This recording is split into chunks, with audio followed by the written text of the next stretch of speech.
ध्यायामि चिन्मयानन्दं गुरुदेवं महामतिं प्रेमपूर्णं क्रियाशीलं सदा लोकहिते रतं कृपालुं सुन्दराकारं समर्थं सत्यदर्शिनं वाचा तत्त्वप्रकाशिन्या शोकमोहविनाशिनम्।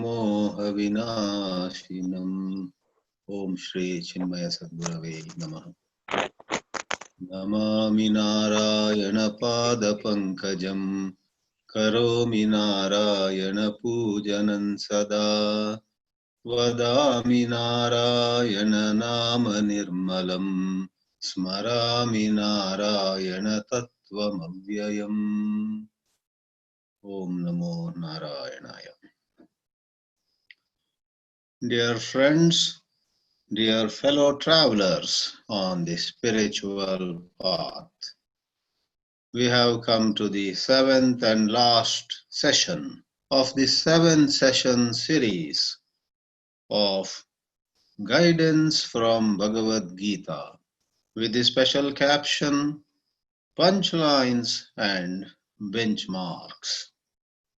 Even as we take short selected parts of various verses which have an extra emphasis on how we may see things, in what way we may act in daily life, new benchmarks, meaning new standards, are set for our own behavior. So punchlines and benchmarks go together. In this last session, I wish to take up a question which bothers all of us generally every now and then. And that question is, can we really change? Many times our family members and friends give up on us. They tell us, you will never change. And many other times, alas, our own inner voice cries, I don't think I can change in this life. I am damned to this pattern of behavior. And as you know, in some contexts, in Hinduism itself, it is said we have sin in us, we have papam in us. In Christianity, if it is emphasized much more, everyone is born a sinner and they have a concept of Jesus Christ saving people from going to hell. These are all symbolic. These are all a way of pointing out how there is a lot of psychological disorder in every one of us, including the learned, well-placed, scholarly people among us. So this mess in psychology is the sin, this impurity, these likes and dislikes, or a tendency to again and again get into some past events which bring sorrow to us, which may sometimes evoke revengefulness also in us. All this is sin. Therefore, sin is not really in us, deep inside us, but it is in our thoughts. And these thoughts need to be operated upon. We need to go for a surgical strike on our own thoughts. And Geeta can be very helpful to us in this matter. So, in this session, our theme is, can we really change?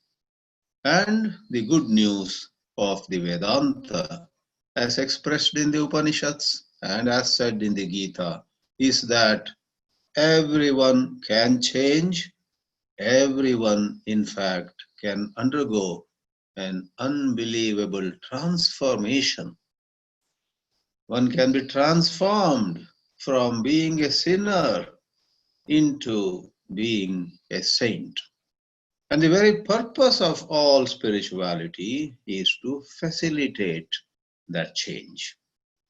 Thus, we will take a few selected lines or phrases from this song Celestial, and we will see how Lord Krishna actually brings home this message to us that change is possible, change or self improvement, self development, in fact, rising above the small self to discover the boundless self is everybody's birthright.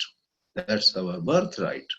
So here we are, and I am sharing with you the first slide at this point of time. So, can we ever change? Whether we are a lady or a man, we are in fact puzzled. We are at our wits' end at many times. Our scholarship, our wealth, our social position, or some other do not come to our rescue when deep inside we feel we are not all right. But we can change, is the message here. So, in the very first slide, I touch upon that uplifting message of the Gita, which says, like a larva gets transformed into a butterfly, which in biology is called metamorphosis. You and I can change from our imperfections to a state of perfection. Very much like this larva to butterfly scenario, we have a metaphor in the Mundakopanishad. Dva Suparna Sayuja Sakhaya Samana Vriksham Parishasva Jate. In three mantras in the third Mundaka of Mundakopanishad of Atharva Veda, it is said every one of us is like a bird on a tree, eating this fruit now, eating that fruit after a while, and one or two fruits may be tasty, but many other fruits are not tasty, so the bird puts on a sad face. It is then that this bird notices that right on that same tree there is another bird which is so cheerful, so radiant is its face. And what is unbelievable is the second bird is not eating any fruit at all. Anashnan anyaha abhichakashiti. That face shines even as the bird does not eat. So this is a very involved metaphor, and we will not go into much details of it here. But essentially, the first bird, which once in a while is happy but most of the time insecure and troubled, is the jiva, is the individual soul, is you and me, every one of us. The second bird is Ishvara, is Paramatma, and the idea of not eating implies the Ishvara Tattva, which is the supreme Atma Tattva, is not a doer, is not an enjoyer. Akarta, Abhokta, which is supported by a number of other mantras in the Vedanta and in the Gita too. Now I pick up in the very first slide a quarter from chapter 9. Ninth chapter, Rajavidya, Rajaguhya Yoga, and 30th verse says, even if one of us is durachara, as you know, achara means conduct, behavior. Durachara means our conduct has been quite terrible. Others know it, or sometimes others may not know, but we know it, that we are not anywhere near that saintly state of consciousness. Not just durachara. The word used, as you may see in the slide, is sudurachara, means very much fallen. Even if one is most fallen, The shloka goes, this is the most assuring, most uplifting, most consoling and most comforting shloka in this Gita. Api chet suduracharo bhajate mamananyabhak sadhureva samantavyaha samyak vyavasito hi saha क्षिप्रं भवति धर्मात्मा शश्वच्छान्तिं निगच्छति कौन्तेय प्रतिजानीहि न मे भक्त प्रणश्यति and so on. A whole bunch of verses is full of very assuring words. Kshipram bhavati dharmatma. The person, you and me, at this moment may have grief, may have many other things that ail our state of mind. Doesn't matter. Even if you are at the rock bottom, are we ready to change? As the second part of the text shows here, are we truly willing to change? Many of us are like that, legendary horse that someone could take to the pond but not make him drink. The horse refuses to drink. Very strange. So, something within us sometimes prevents us from being available. So, this is also elaborated in the Gita and in the Upanishads, in the Mundaka, or in Kata, I should say. It is said, if you wholeheartedly seek that transformation will take place. Yame vaisha vranute tena labhyaha. And I believe in the Bible it is said, seek and ye shall be given. Knock and the door shall open. So Islam and Christianity, Sikhism and Buddhism and Sanatana Dharma, all of them at the core of their teachings have a divine message. We can be free individuals. We can be free. We can be loving. So even the most fallen one has hope. Like the crawling larva becomes a pupa and then amazing.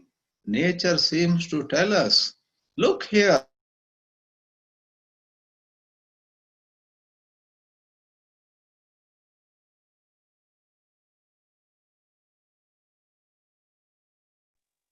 you a chance. Hariom Swamiji, your video seems frozen. We are not able to hear you.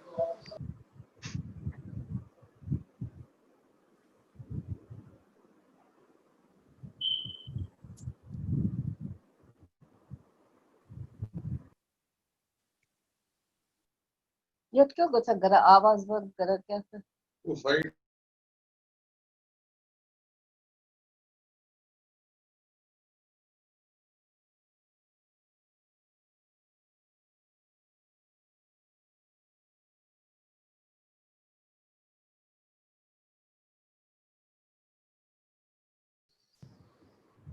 just tell me. Oh, We can hear you now. ah, are you saying you are able to? Yeah, 2 minutes we could not hear. Now, are you able to see the slide also? No, slide is not there. Oh, I see. Slide is gone. Let me get back. Maybe I should click on share screen again. Okay, maybe we got it Yeah. back. So it is come. Yeah. Okay. Ah. So, yeah. Here we are. So, effort is needed. All through Bhagavad Gita, it is said that prayatna. In fact, the line I have chosen in the second slide is from chapter 6, 45th verse. There is a repetition of the verbal root implying try. Prayatna itself means trying, putting in effort. And this expression says, prayatnad yatamanastu. Trying with lot of trying, or striving, putting in a lot of effort. It's an acceptable expression, but grammatically looks like trying with lot of effort. All right. Sri Krishna says in 645, let me go to that verse, read it for you. It is said, Prayatnadyathamanastu yogi sanshuddha kilbishaha aneka janma sansiddha tato yati parangatim. Aneka janma sansiddha. We get tired, or we begin to lose hope after even a couple of years or a few satsangs, and we say, I attended a lot of classes, nothing is happening. But Sri Krishna says sometimes this process can take several lives. Aneka janma sansiddha tato yati paramgatim. So don't worry about time. In fact, time is from a third party point of view. From our point of view, it is only learning. We must strive on, we must rise every time we fall, and we are asked by the Geeta not to give up hope. And this little graphic shows, try, you may fail, try again, you may again fail, try again. It goes apparently in a circle, but then when there is a certain maturity, you try, you go to success. One sort of gets the escape velocity from otherwise endless cycle of trying and failing and so on. So my only point here is Bhagavan Sri Krishna has endorsed effort. From a very high point of view, I do submit at this point of time, effort itself is an expression of ego. I will try. Even as we roll up our sleeves, it's a certain smell of ego. But that is a very high point of view. Great saints, great mystics say, who are you to try? It is all God's will. We are not ready to actually come to terms with that kind of statement. Therefore, on our plane, even as in 100 other matters during the day, it depends on us whether to put the foot forward or stay back. So is spirituality too. Prayatnadyatamaanastu. So our prayers, our japa, our remembering the Lord, our serving the needy in whatever way, our yogasana, our pranayama, our sitting quietly for a few minutes, that also is a mahasadhana. So if we try that, we can change. Then we have Lord Krishna further emphasizing that many a time it is at the end of many lives in fact. And he expresses it in the 7th chapter, where some of you know, he talks about how out of thousands and thousands, only one may be interested in a spiritual perspective. And even among those who have turned to spirituality, it is 1 in 1,000 that succeeds. Such thoughts come in the 7th chapter. And also there is a description of 4 kinds of devotees. Some who reach God when they are in much trouble of some kind. Some others want material rewards. Some others want scholarship so that they can shine as very learned people in the town. But then there is one category of devotees who doesn't seek anything at all. Love for love's own sake.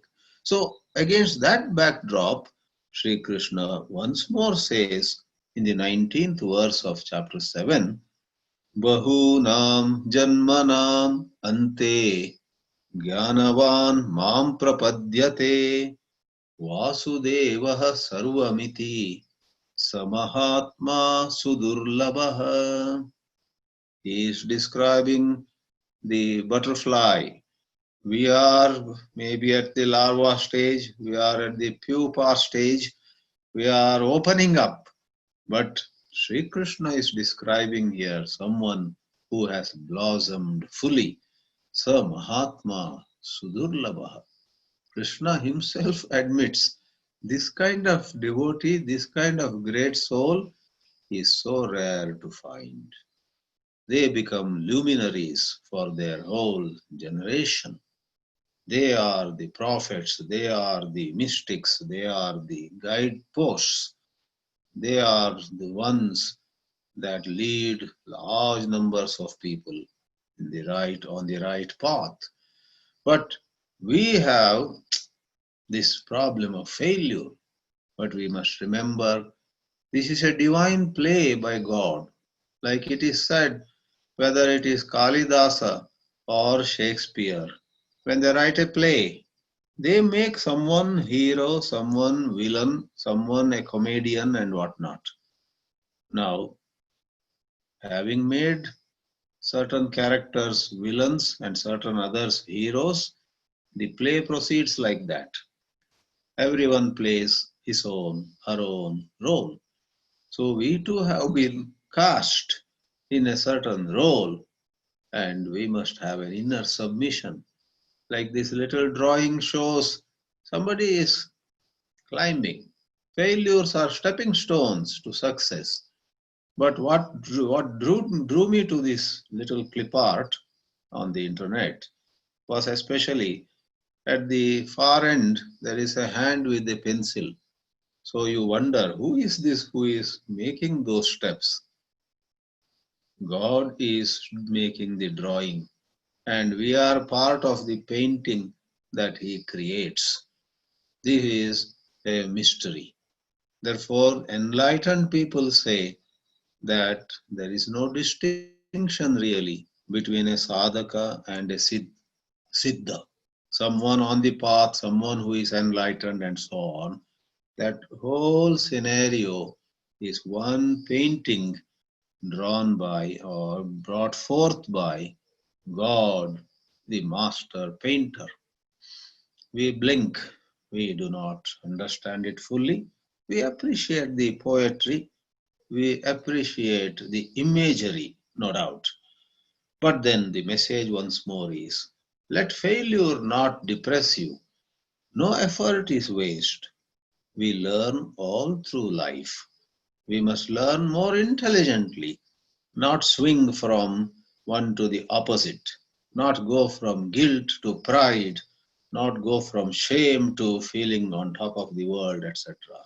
We must learn to stand apart from our own self judgments and take a look at what is happening in the psyche within us. And now comes another input towards the end. On one hand, there is nothing more to say. Sri Krishna has said everything by the time he arrives on the 18th chapter. But on the other, there are some important, valuable extra tips, extra insights. And some of the verses in chapter 18 are so sweet. As you know, you have the great teaching that you can receive divine grace by just being wherever you are and doing your work with a loving heart. This famous shloka 46 Yata pravrittir bhutanam yena sarvamidam tatam swakarmana tam abhyarchya siddhim vindati manavaha. We could be in a remote village unheard of by most people. We could be nobody even in that little village. Not many know us. So what? We don't have to be famous. We don't have to be in some well-known city, Tokyo or New York, Mumbai or Adelaide. Well, no need. There is all some kind of fancy. Part of life, part of game. Many of us have these fancies and then we find, the peace we had in our own small town is not available anywhere else. Let's go back to our small town. And that so many people go back finally to a small town, return to simple living. I have shown a simple lady in this slide. You may wonder, who is this lady Swamiji has brought in this slide? It is to it is to convey what was brought out in Mahabharata in a very, very touching story. Most of you know the story. A certain Brahmana, proud of his caste or birth or whatever, was doing tapas, austerities in the forest, and he got some powers. When on one occasion he got angry and looked at a crow upon the tree which had dropped some dirt upon him, that crow got burnt. And then he said, okay, let me take a break. And when he comes to a nearby town, and this tapasvi, this ascetic, this man of austerities, says at the doorstep, Bhavati Bhiksham Dehi. No answer for a while. And then a female voice says, wait a little. And Kaushika, the character in Mahabharata, is upset. They are not giving me attention. Do they know what I have done this morning? With just an angry look, I have burnt a crow. And then to his astonishment, there is a voice from deep inside the house.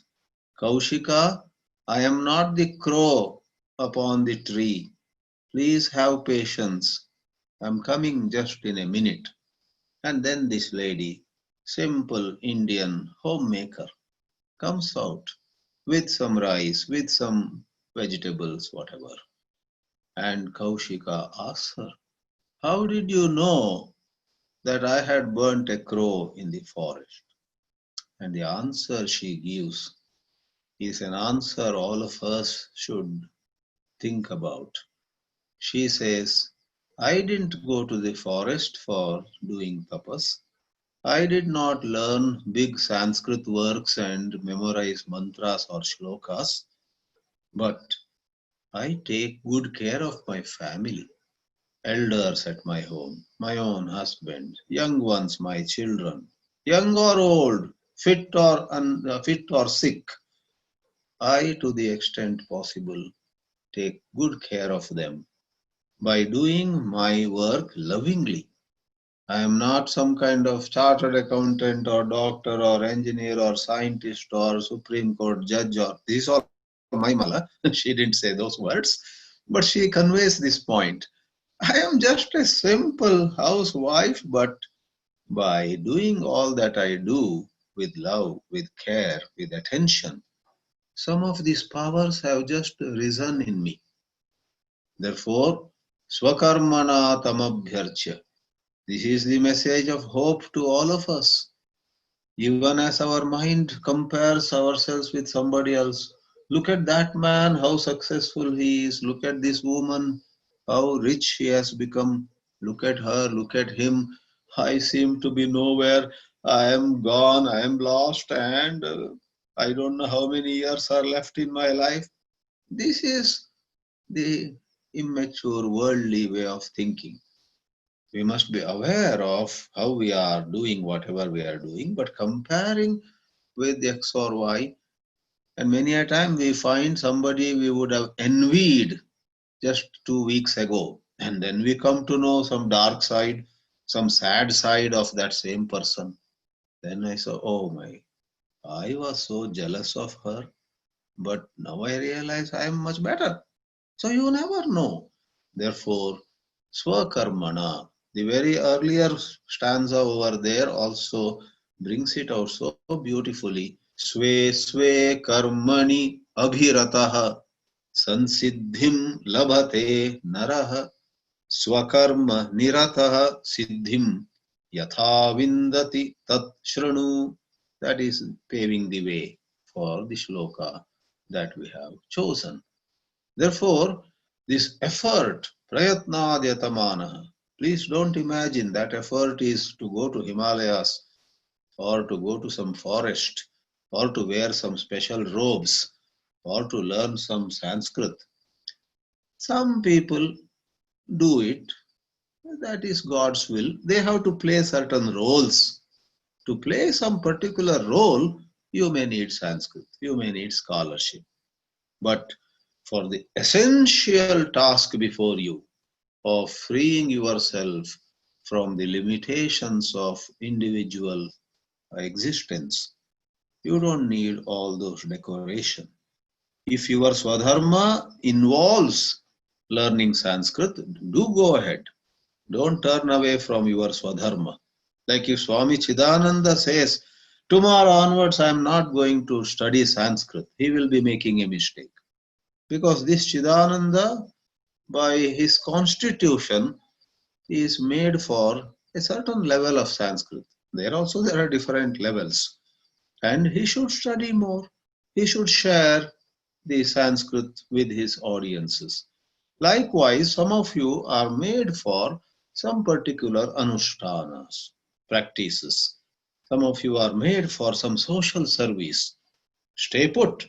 If you can render social service with a very loving heart, that is your Swadharma. Therefore, no matter where we are born, Brahmin, Vaishya, Kshatriya, Shudra, Westerner, Easterner, black, white, brown, all this doesn't matter. Man, woman, no matter what our physical birth is, find out psychologically where is it that I feel so much at home doing something where a few people are happy. That is your Swadharma. Call it Swadharma, call it Swakarma. Swakarmana tamabhyarchya siddhim vindati manavaha. Now, in last two slides, I wish to convey Sri Krishna's message that to say there is a place for effort right away implies choice. If we wish to change, every time we are face to face with a situation, we have options.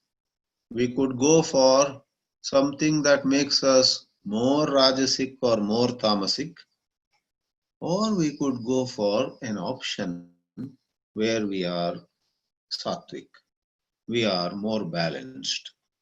We could go for, as the language nowadays is common, we could go for partial, compartmentalized outlooks, keeping the interest of one community or one group only in mind, or we could go for holistic approaches. Holistic approaches are the sattvic way, where we not only keep in mind the interests of all stakeholders, but also of animals, of plants, of nature, of environment. We keep a very broad picture while on a day-to-day basis we do little things which perhaps can make a difference just to one or two people, doesn't matter.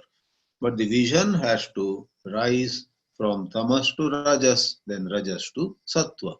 But in spite of all this, because of certain unwillingness, certain tendency to postpone, to say, I know I can help this guy, but I think I'll do it in December. Why December? I don't ask too many questions. That is tamas, not to be ready to face questions. Then Sri Krishna says, if you go to tamas, then you will go down and down. So we have this shloka in chapter 14, 14.18. Urdhvam gacchanti sattvasthaha. Those who take the sattva route will go up and up. Madhye tishtanti rajasaha. Rajasic people, they achieve a lot. There is some glitter and glamour about them. They are the fast-moving, aggressive people in the world, and they bring about a lot of change, which is good for the society too. Bernard Shaw had once said, there are two kinds of people in the world, those who are content and those who are very dissatisfied. The words may be slightly different, but he said, content people, dissatisfied people. Then, very typical of Bernard Shaw, he commented, All progress in this world is thanks to the second category. Dissatisfied, always. This is not okay, that is not okay. So they bring about change. Rajas has its bright side, let us admit. But unless we purify that and come to Sattva, there is always heartburn, there is always frustration. Madhye tishtanti rajasaha jaganya guna vrittistaha or vrittastaha adho gachanti tamasaha. If you and I opt for tamas, where we have a little energy, where we have a little resources. Nobody is talking of scenarios where you don't have the energy. Suppose one morning you are exhausted. It's already 7:30 a.m., but you are so tired. Geeta doesn't say you are tamasic in lying on the bed. The Geeta would say, one morning, maybe at 7:30 or 6:30, whatever time, you find you are actually fresh. You find actually you have had enough rest. And then you say, I don't want to think about getting up, and so on. So when you have the capacity, if you don't go for Rajasic or Sattvic option and remain in Tamas, you go further down. So in this beautiful scheme that Lord has set up, like I said, Kalidasa's play, Shakespeare's play, they have set it up like that. We are the players. I guess Shakespeare said something, the whole world is a stage and all of us are players upon that and so on. So we experience choice. From some high point of view, that choice itself might be an illusion, but we are not at that high point. It is in our interest to exercise the choice that we are experiencing in a wise manner. We must exercise the choice wisely, and that is where we can change for better. In the sixth and last slide, I quote from chapter 16, where Sri Krishna says, in this wonderful game of life, there are a lot of booby traps, there are a lot of landmines, there are a lot of snares, there are a lot of derailers. A train is going on the rails and some mischief mongers have done and the train gets derailed. Sometimes there are terrible accidents when a train carrying 1,000 people gets derailed. Our life also can get derailed. And in chapter 16, towards the end, Sri Krishna says, there are 3 doors to hell. My God, he uses a strong language. Trividham narakasyedam dwaram nashanam atmanaha kama krodascha lobascha tasmad etatrayam tyajet. There are 3 doors to hell. Selfish desire, way beyond your biology or your nature.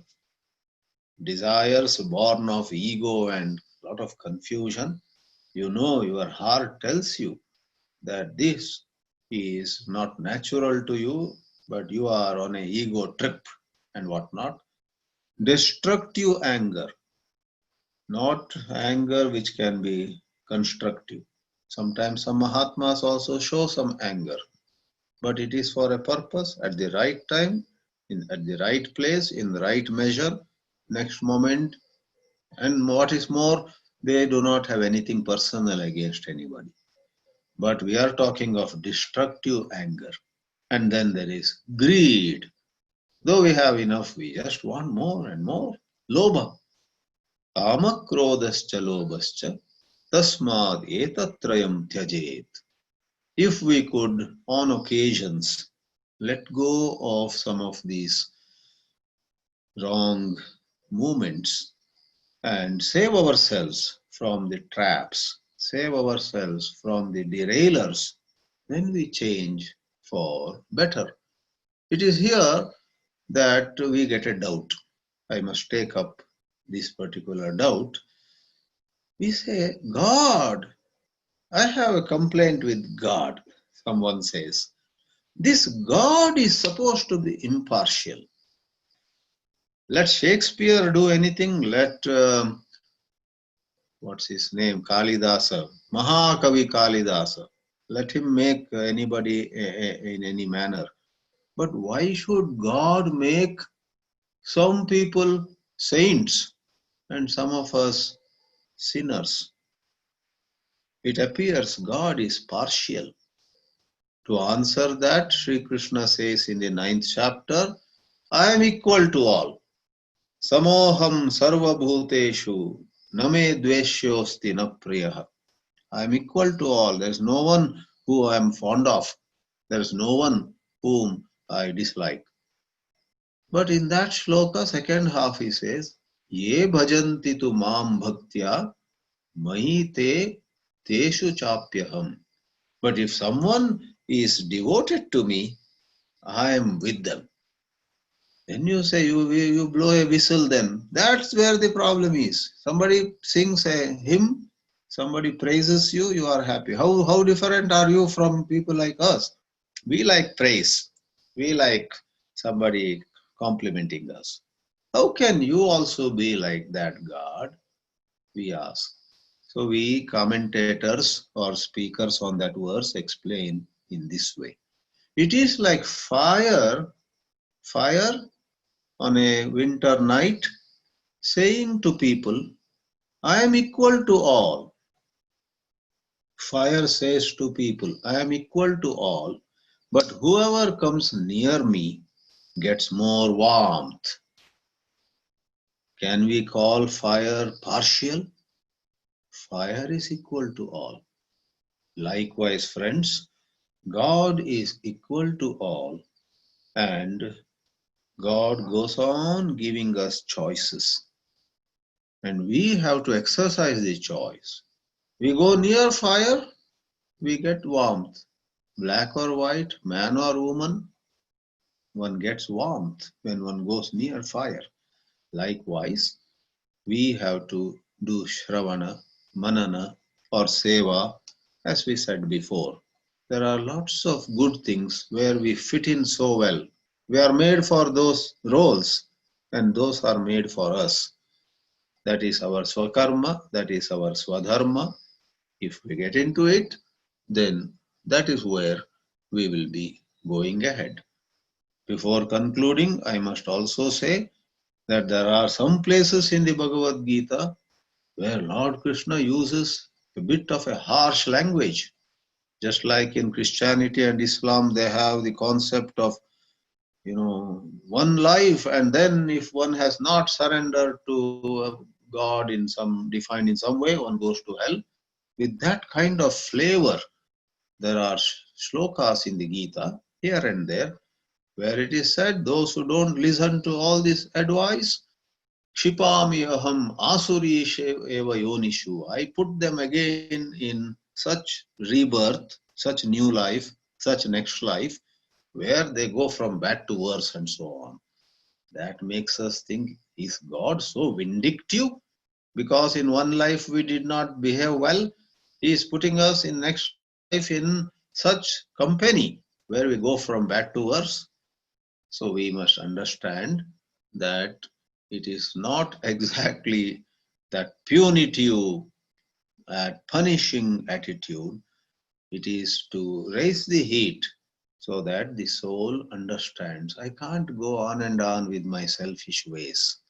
If I proceed, if I continue with selfish ways, then I will be messing up my own life more and more.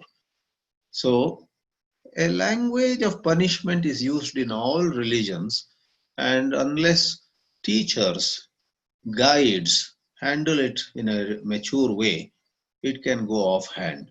It will look like God is furious, God is full of anger, God punishes people who don't praise Him and releases or liberates them who extol Him. God is not like that. It is a way of describing the science, how it works. You go near fire, you get warmth. You go farther and farther, you will feel more and more cold. Don't blame fire for that. You broke the law of science by going far from fire. Then don't blame fire. It was you are going away from fire that made you feel colder, and then you say, oh, it's so chilly here. So learn some of the laws of life, and that is spirituality.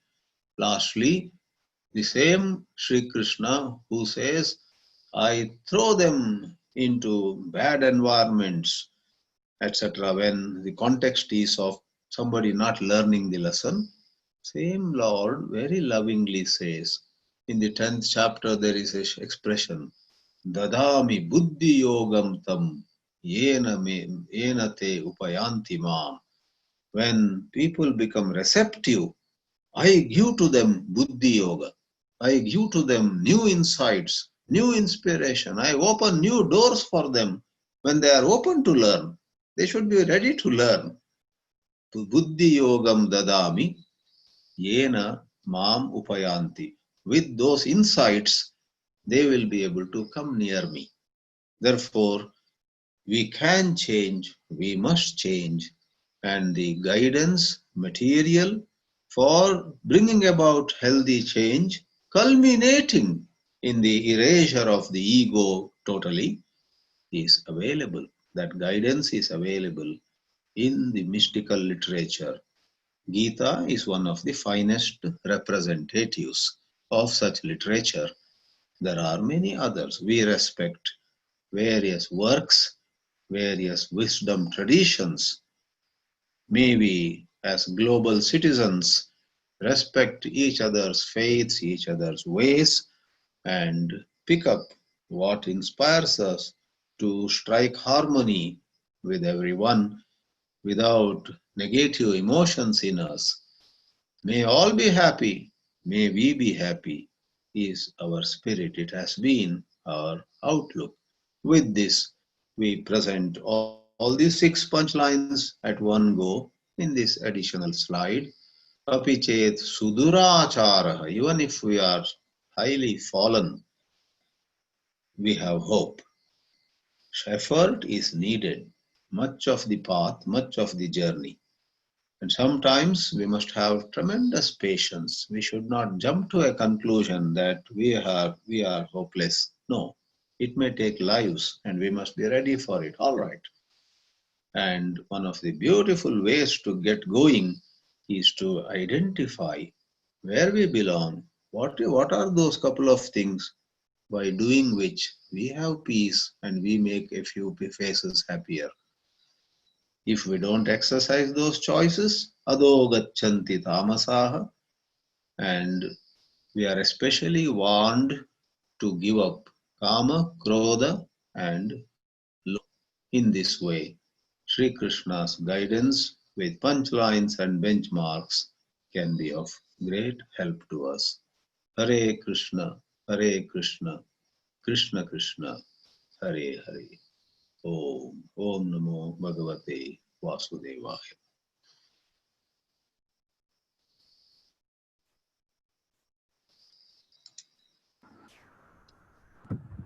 Okay. So who is the first batsman today? Swamiji, can I ask you? You are question? welcome. Go ahead, Rekha Ramani. Yeah. 2 days ago, you had shown us the slide, 4th slide, that was the 15th chapter, 15th verse, where Yes. space and time are in him. He is not at the point of space or time. That is, do not look for me in some faraway place. I reside in your heart. Yeah. And then you said those who realize this concept, how many ever sins they do, for an analogy, you said,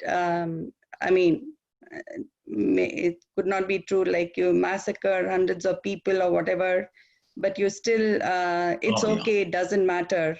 Yeah. So can you please elaborate on that? How is it because of our sanskaras, we are not able to control our sins, so that even if we are self-realized, it's okay to do those? Can you please explain that, clarify? Yes. I had said there also that it's a language. It's not to be taken literally. The language employed is, if one is free from ego, even if one massacres large numbers of people, one is not brought to sin. Sin doesn't accrue to the person. This is very much like Swami Chinmayananji, while commenting on it, says in his commentary on the Geeta, the president of a country is given certain special rights. He can pardon. He can, uh, to some criminal who is to be hanged, he can give what is called mercy plea, right? So, which doesn't mean the president will take all liberty and, jeopardize the whole justice system. In some exceptional case, he may, grant mercy, but otherwise he sees the pros and cons. He sees how the judges, after a lot of deliberation, have given a certain verdict. Therefore, the sense of what is appropriate doesn't make an exit in the person's case. But yes, that person, having reached such a height of maturity, is given that freedom. And it doesn't mean that he would actually exercise it in an unthinking manner. So this egoless person is not going to massacre anybody. On the contrary, he is going to be kind only. But this is a manner of saying. When you trust somebody, you say, here is the key of my house. And I'm going to the market, you go in and take whatever you want. Now that man says, no, when you are not there, I don't want to go inside your house. There may be some valuables here and there. Come on, here is the key. Go ahead. And you go away to market. That person goes into your house. Likewise, it's a kind of saying how that person is free. The highlighting is not on massacring or killing anybody. It is saying, it actually on a Vedantic, saying this, let me conclude my answer. From the Vedantic perspective, it is to once more highlight what is called akartrutva and abhoktrutva. The enlightened person, from his own deep inside, is not a doer, not an enjoyer or sufferer. He is on a different state of consciousness. To emphasize that, this language is used. But on the actual plane of action, he is bound to be very caring and compassionate only. Namaste, Swamiji. May I ask a question? Please, Purna. Yeah, Purna speaking. Now, Swamiji, may I first thank you for these wonderful 7 days. And we have been through very bad times in Mumbai, but these 7 days have helped us a lot. Now, Swamiji, the question is, you were talking about vertical and horizontal, conceptions of God. Yeah. In one of your lectures. Yeah. And I was very struck with that wonderful analogy. And could you please explain it again so it would, be very useful for us to understand it? Yeah. So what I meant by vertical and horizontal visualizations of God is, in this world, there are worshippers.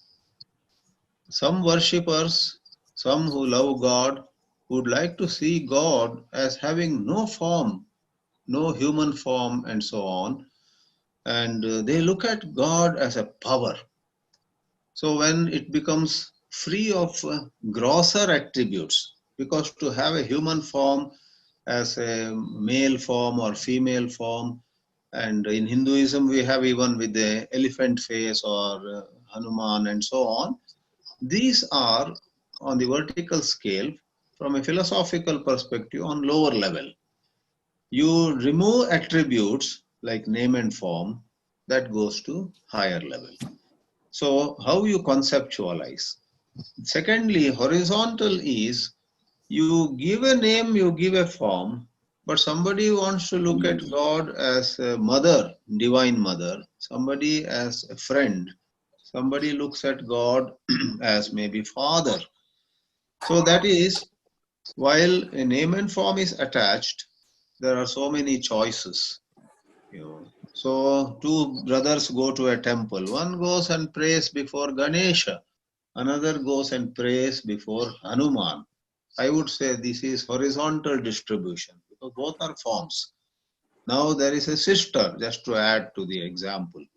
The sister sits outside the temple and is in meditation. And I asked the young girl, hey, you are not inside before any god form. And if she says, Swamiji, I heard some Vedanta and I am thinking of God as all pervasive. He is of the nature of light. I am meditating on it.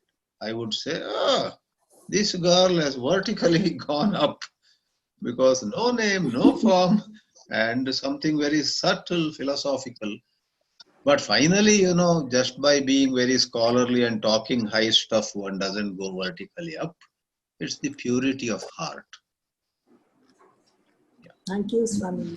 Welcome. Swamiji, you said that living in any place, it doesn't matter whether it's Adelaide or in Bangalore or America or wherever. Now, there are many people who go for spiritual experience to pilgrimage trips, to Tirupati or to Mount Kailash or Vaishno Devi. So, there may be many other people who are maybe not very well to do financially to go on such big trips to the north or to the other part of the world. Or some are physically incapacitated to go to those places. So how much does it matter that we are able to go or we are not able to go to these places of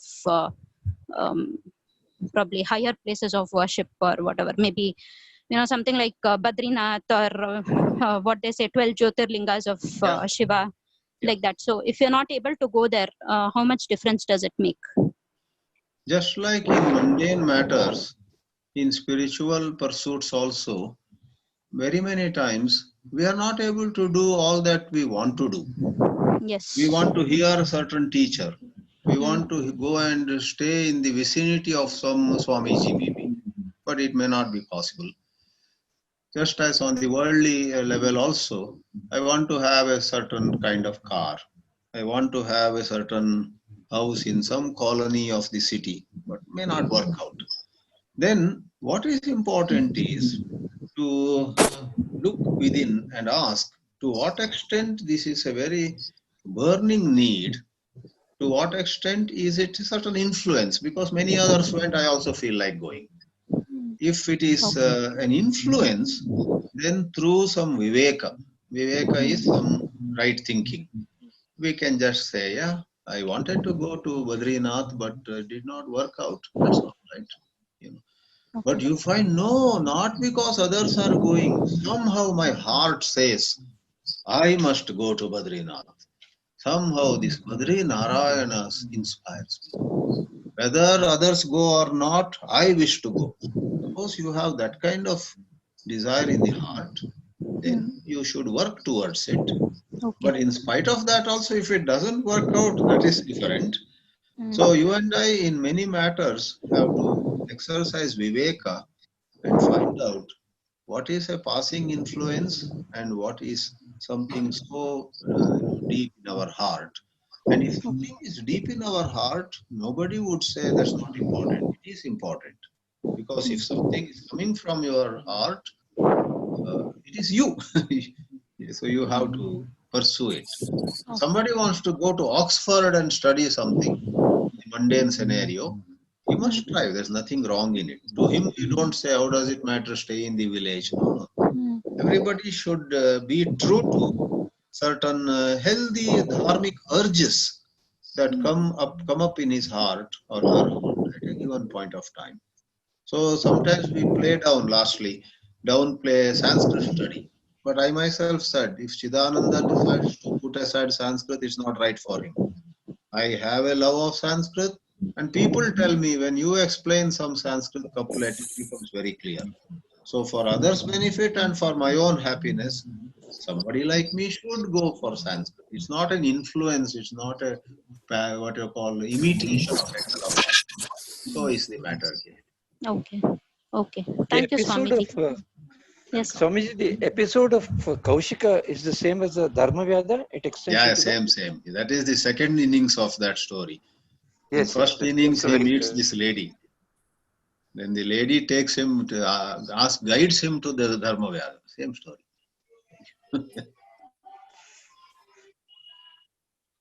It is For the 8:45. Yeah, before any further question, I want to make one small announcement. We have a few important announcements to be made, and also we'll be having a wonderful bhajan by Archana and Amrita. So please stay back till the end.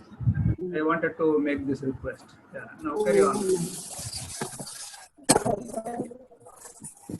Yes, sir. Hari Om Swamiji. Yeah. Swamiji, this is Suruchi. Yes. Hari Om. Swamiji, I want to understand, we really, because this is a path of self-discovery. So, Yeah. we actually, it's a requirement that on this path you need to have a guru to guide you. Can't it be done on its own by a person? To 999 out of 1,000, a guru, a guide is, if not necessary, certainly very helpful. Very helpful. 1 out of 1,000, like Ramana Maharshi did not have a guru. Some are born with so much of sanskara, they may not need. But otherwise, more than a book or an internet location or a DVD, etc., someone in person, it could be our own grandmother, it could be our own some neighbor, it need not be a sannyasi or this or that, but someone in whom we find certain clarity, in whom we find some kind of inspiration, can make a big difference. Therefore, I would put it that way, 999 out of 1,000, we are drawn to a source of guidance and inspiration, whether we like it or not. So I wouldn't say 100% necessary, but 99% necessary.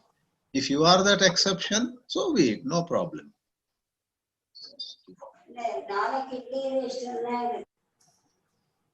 And Swamiji, Hari Om. Hari Om, please tell me. Swamiji, does mindfulness help, and does it come in the concept of Geeta? Mindfulness. Yeah. Actually, the Sanatana Dharma is like a banyan tree. Mindfulness has been very popular in today's world, and broadly it is put under Buddhism, right? So teachers like Thich Nhat Hanh and so on have made it very popular. So mindfulness is very much accommodated in the Gita's wisdom. So when Sri Krishna talks about sattvic outlooks, it is actually a pointer towards being aware, not to rush, not to just habitually proceed. Every step, be aware of what you are doing and listen. So listen as well as speak, receive as well as give with awareness. That is the sattvic quality. Swamiji, Chandrasekhar here. Yeah. Is there any existence for ghosts, goblins, or some pretas? And Bhagavad Gita, is it applicable to them also? Do you believe that? I personally believe in them, though so far no one, no ghost has appeared before me. Because we, with the Bhagavad Gita's guidance, believe that there is much more in this universe than what our eyes can see. So there are subtle energies, the subtle forms. So on one hand, there can be ghosts and goblins. On the other, Hanuman is real. and Ganesha is real. Those God forms can come to certain people in more solid ways than our uncle or aunt, our spouse or brother, sister, and so on. So I do believe in them, but it's not a major issue. These are all secondary issues of true spirituality. Is planchette genuine, Swamiji? What is genuine? Planchette, where they invoke the spirits and Oh, then. yeah. There I do not want to make a comment. Some of them could be something not very real too. See, the world is full of wonders. There is clairvoyance. There is telepathy. There are people who look at you and immediately tell you your past. They'll tell you what will happen to you tomorrow. Such people exist even today, right? So it stuns us, it astounds us when was that one of the US president, there was an example of a US, Jimmy Carter. When Jimmy Carter was US president, a small spy plane of United States fell into the Atlantic Ocean near DRC, Democratic Republic of Congo, and they couldn't find that. They couldn't find the debris. Then a lady, a staff member of Pentagon, had clairvoyance, and she then said, give me a chance. And she closed her eyes, and through some technique, she gave the location.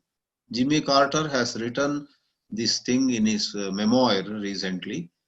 I said, even today I wonder how this lady staff member in my Pentagon office could tell us where the debris of that spy plane had fallen. They could find it exactly where the lady said. So what do you talk about it? But once more, this is not essential spirituality. These are all things in this universe which make our jaw drop, which make our eyebrows go up, oh really, and so on. But they do exist. Swamiji, one small doubt. Just 2 minutes back, you said that there is no need of a guru as such. Even you can look up to your neighbor or to your somebody for inspiration. So that means that if we don't have a guru as such in our life, it is still okay until we find someone. But until then, we can still have somebody who is more sattvic in nature, like something like our guru kind of thing. That is what you meant. Correct. What is important is to have an open mind. Okay. Yeah, one should neither swing to one extreme where you take somebody in some special clothes and saying, I got my guru and I am going to. That is one madness. Another is not to accept anybody, saying that I don't trust these people. These are all out to exploit.